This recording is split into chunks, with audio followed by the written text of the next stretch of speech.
Welcome to Career Conversations with Phil, where we'll discuss with our top agents and industrial professionals their systems, strategies, and their mindset on building big business.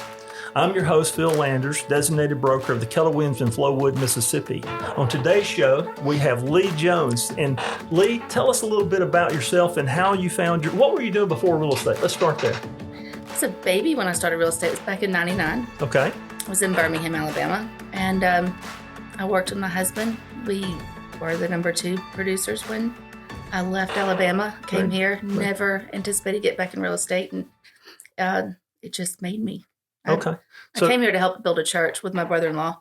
Really? And then when my daughter graduated high school, went to college, I thought, okay, it's just time to get back out there and get to work. But people just kept asking me, will you sell me a house?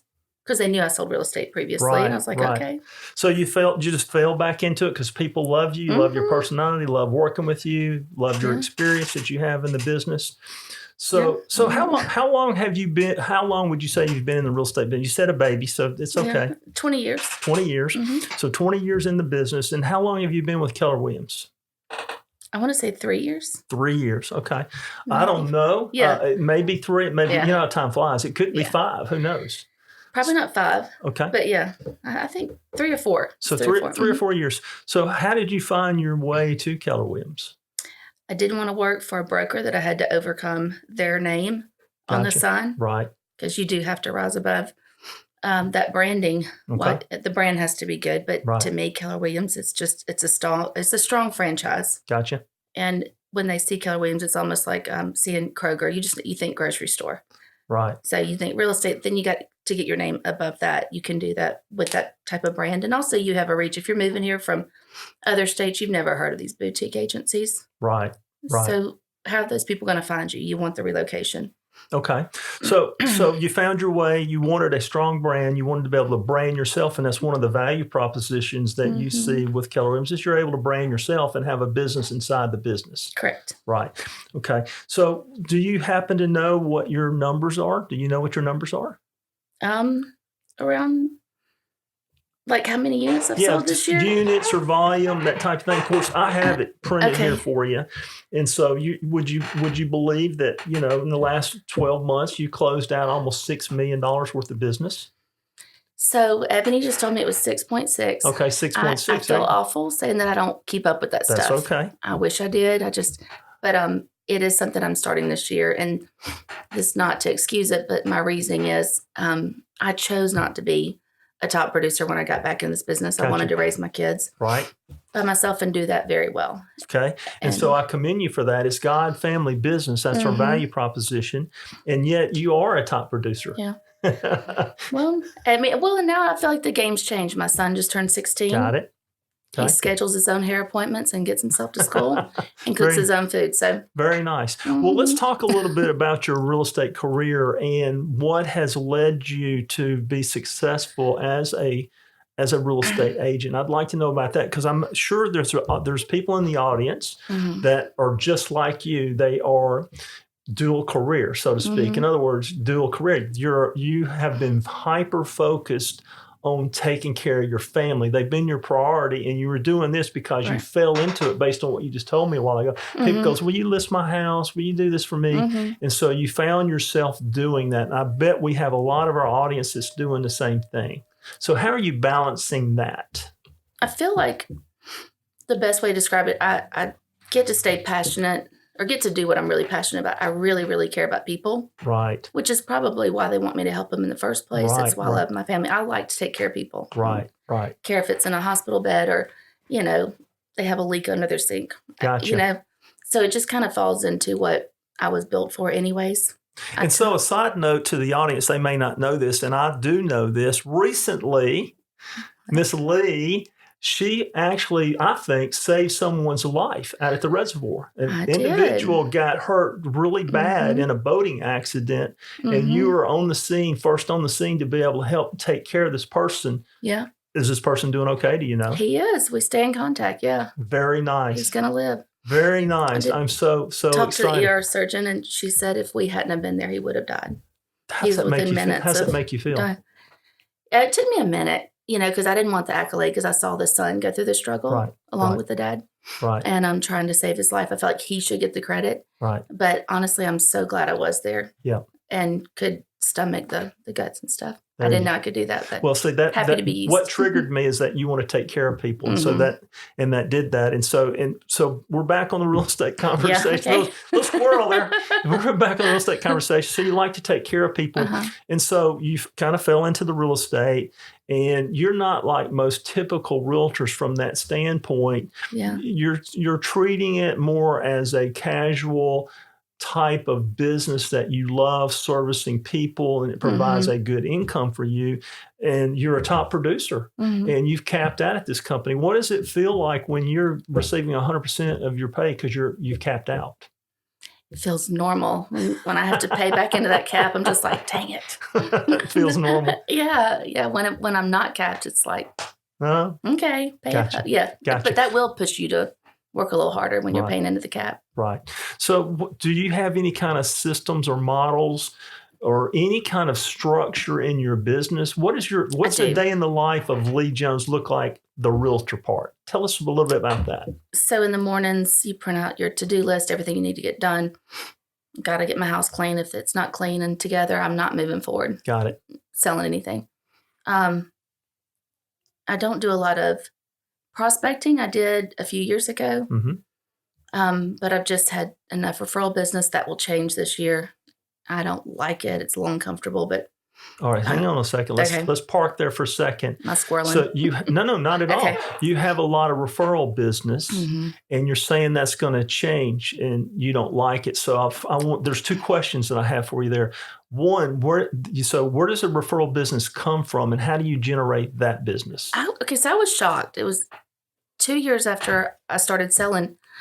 The people that I'd already sold were saying, okay, we want to buy another house, sell this one. Yeah. And then my mom wants to sell her house. And it's shocking the amount of 5 and 6 transactions in the probably 4 years I've been in real estate here that I have, So referrals from people that you've done past clients. And so did you do anything? Were you proactive in any way of staying in contact, in touch with them, sending them a Christmas card, anything that you did, or they just remembered it because it was 2 years ago? Such a loser. No, we're friends you're on not Facebook. a loser at all. No, you're not. But I'm going to. So I've taken some action steps. I've actually got a company that's making me wax stamped products that will be sent to them when they claim homestead, their birthday, Christmas. So you're investing in your business by creating some kind of printed article so that they would remain top of mind, so they know you're in the business, and when they are getting ready to buy or sell, think of you. So you said a lot of your business was referral, and you said that's about to change. Tell me about the change. What do you mean change? Change good, change bad? What's going on? Well, I feel like I have help now that will take care of all the administrative things, and then I'll be reaching out to people, calling. Okay, so your business has grown to an extent where you've hired some leverage that's going to take care of a lot of the reinforcing the contacts that you're in the business, and if they are so deciding to buy or sell, you would like an opportunity to do that business. Absolutely. So you actually are doing lead generation through that source to keep your business you've got and to grow your business. Correct. Okay, perfect. So I'm just trying to get clarity. There's going to be other people. Remember, the question was, how are you balancing being, a dedicated full-time mom to your family and doing the real estate? What I heard you say was, I fell in the real estate. People just call me because I love people. And then what I heard you say, that your kids have kind of gotten to the place and you're ready to kind of start focusing on your real estate career. And your referral business, correct me if I'm wrong, has gone down a little bit because you haven't really spent the time you should have spent staying in contact. It didn't go down. I'm saying I can do more. You can do more. Okay. So thank you for correcting me. So you can do more. So tell me about more. What does more look like? How much more do you want to do? I plan to double what I did last year. Double. Terrific. And so do you believe you can get to double doing what you're doing? I can. Okay. You can. Yeah. Doing what you're doing? Oh, no. If I change things up, maybe not remodel my house or another one, but I'm also going to change up the systems, and I've created the database where. Perfect. So for you to grow your business and double your business, you're recognizing that you have to become something a little different. Your business has to become something a little different, and it's going to look a little different. You've added some leverage to help you with some systems to grow your business. Correct. Perfect. Okay, great. So what kind of books or training or classes are you going to help you become the person you need to become besides just leverage? Anything? If I were to help anybody, I would tell them to read Never Split the Difference. Never Split the Difference. That's a great book by Chris Voss. I love that book. It's amazing. Yes. Even my son likes it. Yep. The Third Door is great. The Third Door. Okay. And then if you need help with mindset, there's a lot of cussing in it, but what is it? It's about hard. I'll look it up. Perfect. So the point is that you are actively... You Can't Hurt Me, that's the name of it. Yeah, You Can't Hurt Me. You're actively involved with growing you as a person through these resources, books that you're reading so that you can become a better you so that you can grow your business. Correct. Right.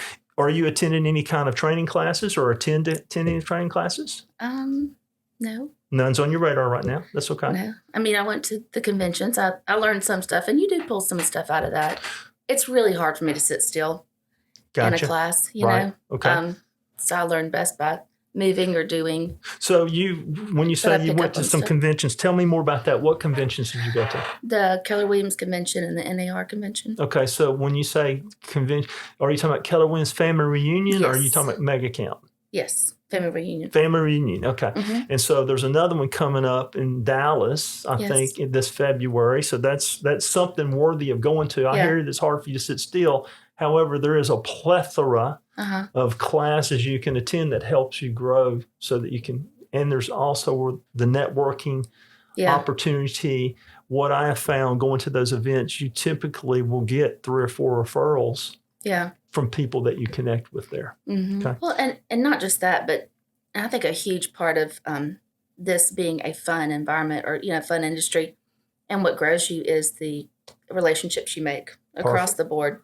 Especially your competitors, not just your best friends, but I'm really good friends with agents and other brokerages. Right. And don't think it doesn't help put deals together. Oh, I know it does. In a very healthy way. Yeah.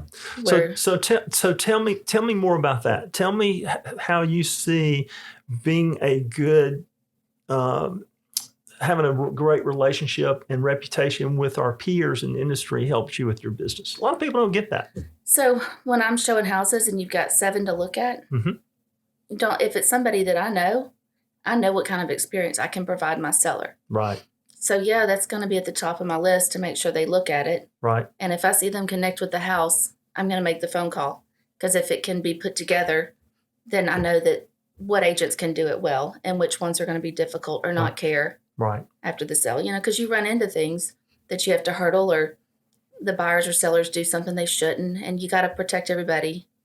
Make sure everyone does what's right. Right. So let me ask you, there's other people out there like Leigh, believe it or not, that, been home and working off referrals. What advice would you give to an agent that's out there right now that may be beginning their career or maybe struggling a little bit in their career? What kind of advice you've been in the business for 20 years. What would you tell someone that's out there maybe they just hadn't got it quite figured out yet? What would you tell them? What advice would you give them? I would say do what it takes to become confident. Okay. So it's whatever that looks like. Confidence, personal confidence. Okay. Confidence to have a conversation with someone. Don't hide behind text. Okay. That's so misleading. Don't be afraid to pick up the phone and just call and connect with somebody. That is much easier to accomplish if you're confident in knowing who you are. Okay. So be confident in yourself.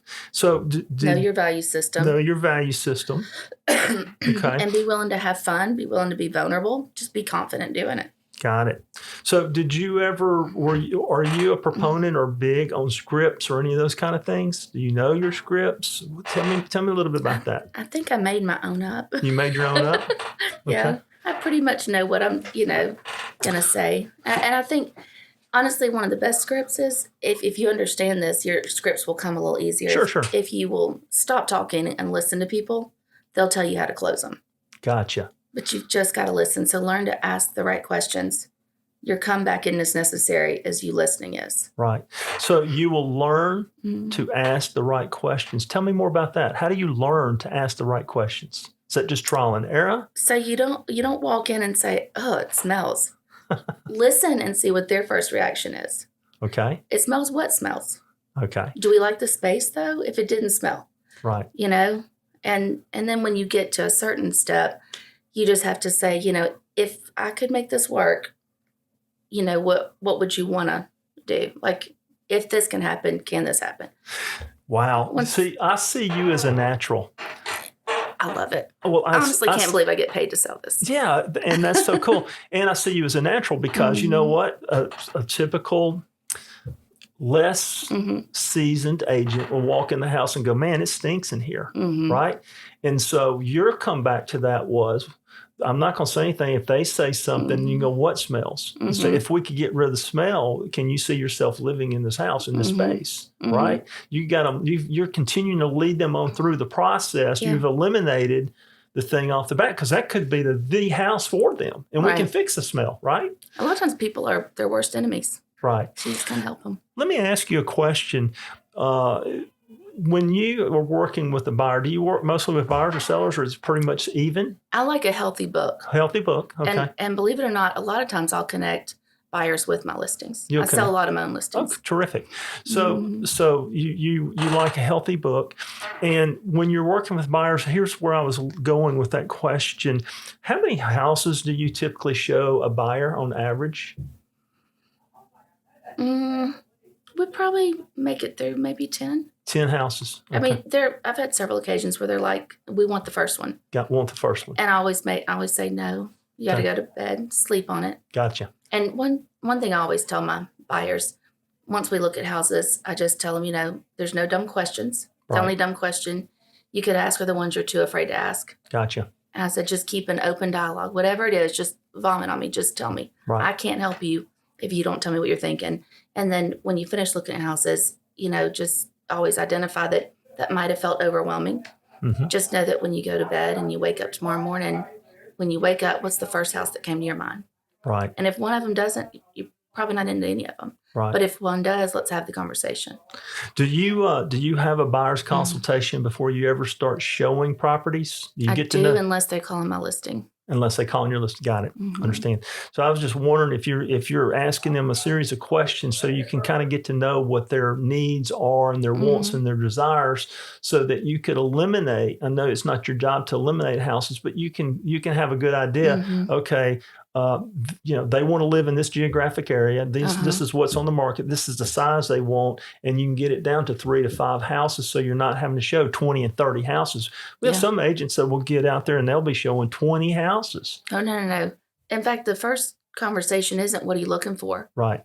I always ask them, tell me about you. Right. How large is your family? What do y'all like to do? Where do you work?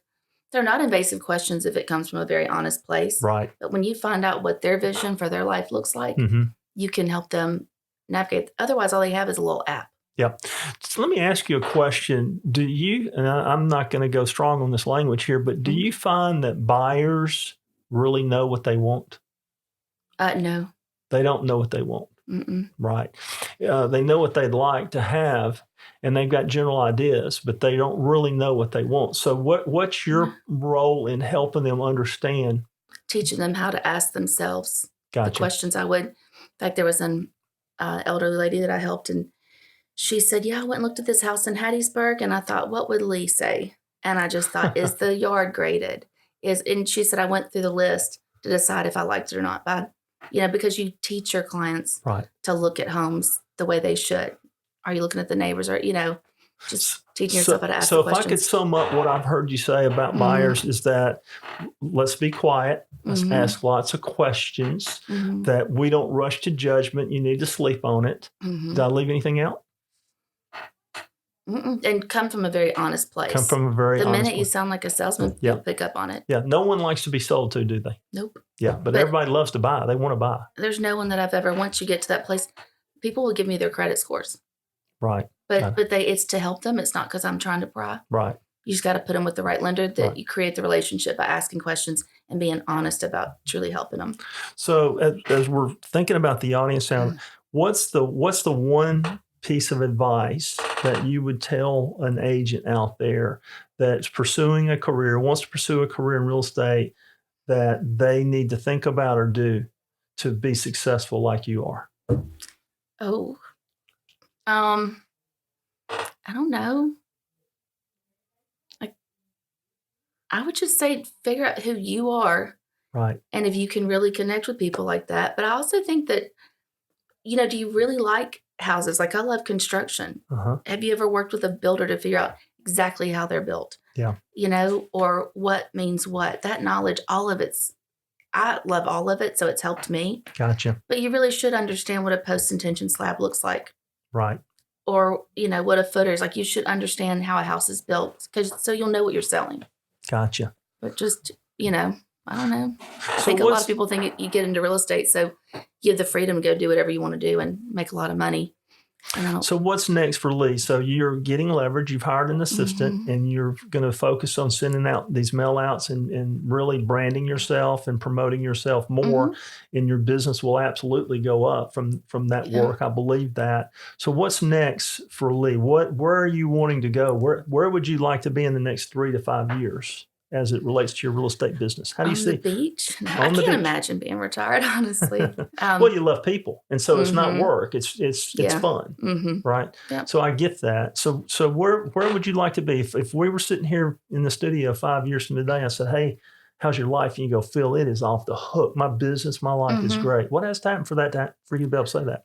I would like to have 3 or 4 people that I help as agents take over the business because I've helped nurture someone like me. Right. That you can just keep producing. Terrific. Well, we absolutely can support you in that and help you do that if that's something you want to do. And not that I'm trying to build a team. I don't want that. I get that. Some people do, and some people don't. And what I've heard you say is that you love people and that you love to help people. And that's just another part of it. As a matter of fact, you save someone's life because you love to help people. You put yourself at risk to a certain extent to do that. So I commend you for that. And I'm thankful that you decided to give up your time today and come into our studio and have a little conversation with us. Is there anything that I didn't think to ask you that you would like to offer our audience out there? No, I just say make sure you have fun doing what you're doing. Have fun doing what you're doing. Be willing to laugh. Don't take it so seriously, be authentic, and people appreciate it. This and that's a challenge. My voice is broke. That's a challenge. You know who helped me with that without even knowing it was Susie McDowell. Susie McDowell. Because I was so appropriate if you looked at my Facebook, though, I was, Serious? Yeah, and it's not who I was. And I was like, well, she says dumb stuff, so why can't I be dumb, publicly? It's okay to be imperfect. Yeah, it's okay to just be authentic. It's got to be, you know what I mean? Sure, I do. And it's made me enjoy my job even more. Yep. And so here's what I know, that this real estate business can be a very stressful business. And if you're authentic and true to yourself and you stay out of the business of selling people stuff, then when we lay our head down at night, we don't have to feel guilty when it all unravels because we never sold anybody anything. Our job is to provide answers to their questions, not sell anybody anything. Let our clients make the decisions that they want to make for their lives, and that keeps us out of making a decision for our clients and out of the stress, and it can be a lot more fun. I agree. I think that too many times an agent will fall into the trap when the client says, "Hey, what do you think?" "Well, I think you need to get this house." "Well, now you own that decision, don't you?" So let's stop doing that. Yeah. Let's have more fun.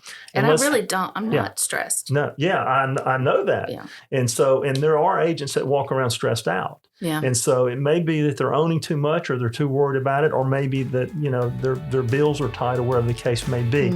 And I certainly want to create an environment for us where we have fun and we're genuine who we are, and life is a blast. Absolutely. Well, thank you so much for coming in today. Thank you for having me. Yeah. And so here we are again. We're closing this episode out. And we're changing lives and living the dream. Woohoo! This has been a production of Keller Williams Realty in Flowood, Mississippi, located at 132 Riverview Drive, Suite A. To contact our offices, call us at 601-977-9411.